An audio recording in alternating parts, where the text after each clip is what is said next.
Hi class, in this video I showed how to do number 2 on your chapter 17 homework. So we're going to deal with money supply, money demand, and also adjustment to monetary equilibrium. Now let's first fill out this table. So we have price level 1, 1.3, 2, 4, value for money, and also quantity of money demanded. Now your value for money, you see over here it says 1 divided by P. That means the value for money you go to 1 over your price level. So for the first one, our price level is 1. So 1 over P, well, that should be easy one, but let's do it anyway.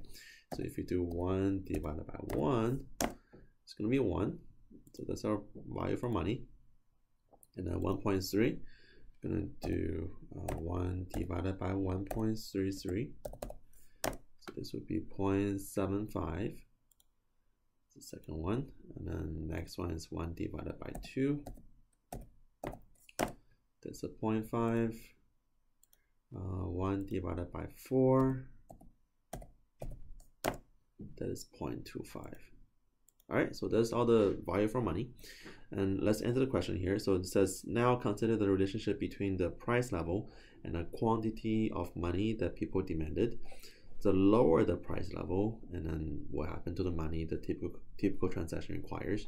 So if everything becomes cheaper, that means when you buy stuff, you use less money now. So there will be less money demanded for a typical transaction. And then because you need less money to buy stuff, for people, they also wish to hold less money.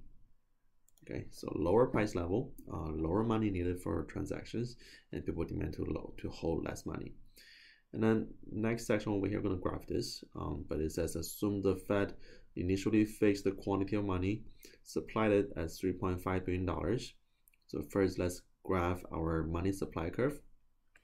For money supply curve, at least for this chapter, remember it's all vertical. So at $3.5 billion, or $3.5 billion, that's right. I'm going to do money supply curve, put it at 3.5, and then set it for vertical. That's your money supply curve. And then next, let's draw our money demand curve. We have 4 points over here. So the first point, now the vertical axis is the value for money. So we use this middle column over here. On the horizontal axis is quantity for money. I'm going to use this last column over here. So the first point we have is 1 and 1.5. So 1 and 1.5. Right here, so 1 for value for money, 1.5 for quantity for money. Second point is 0.75 and 2. So 0.75 and 2. Second point. Third point is 0.5 and 3.5. So 0.5 and 3.5. That's our third point. And the fourth point is 0.25 and 7. So 0.25 and 7. That's our last point. All right, so according to this, according to the graph, the equilibrium value for money should be over here, so that will be 0.5. Therefore, the equilibrium price level. Now, for price level, let's go over here. So when the value for money is 5, price level is 2. So price level is at 2.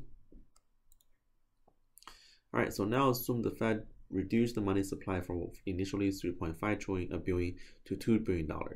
So for a new money supply curve, I'm going to put it at $2 billion. Again, it's going to be a vertical curve. So that's your new supply curve. In order to reduce money supply, Fed can use open market operation to do what to public. Remember this, every time if you try to increase your money supply, you're going to buy bond. Because when you buy bond, that's giving cash to the public. Because buying something you exchange to give people cash. And then to reduce money supply, you're going to take money away from people, which means you're going to sell bond. So the answer for this one, I'm going to sell bond. So reduce money supply. Okay, we got that part. So at the initial equilibrium value for money and price level, the quantity for money is what? So if you compare to before, this is the first one, this is the second one. So the quantity for money has decreased or less than the quantity for money demanded. And then this contraction in the money supply will do what to people's demand for goods and service. Now, anytime you have a lower number of money supply, our consumer demand for good always decrease. Now, you'll learn this in the later chapter on aggregate demand, aggregate supply, but just remember, the more money you have, the more stuff you buy. And the less money you have, the less stuff you buy. So the contraction from money supply will reduce the people's demand for goods and service. In the long run, since the economy ability to produce goods and service has not changed, the price for goods and service, so if you look over here, our price level before, so this was price level before, so price level before was 2, and at the new equilibrium at 0.7, the price level is 1.33. So by reduced amount of money supply, your price level, the price for good will increase, and then the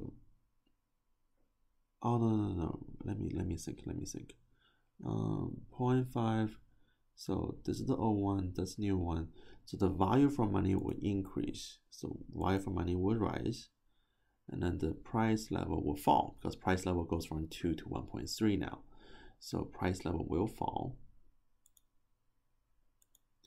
Okay, so let's see if this is right.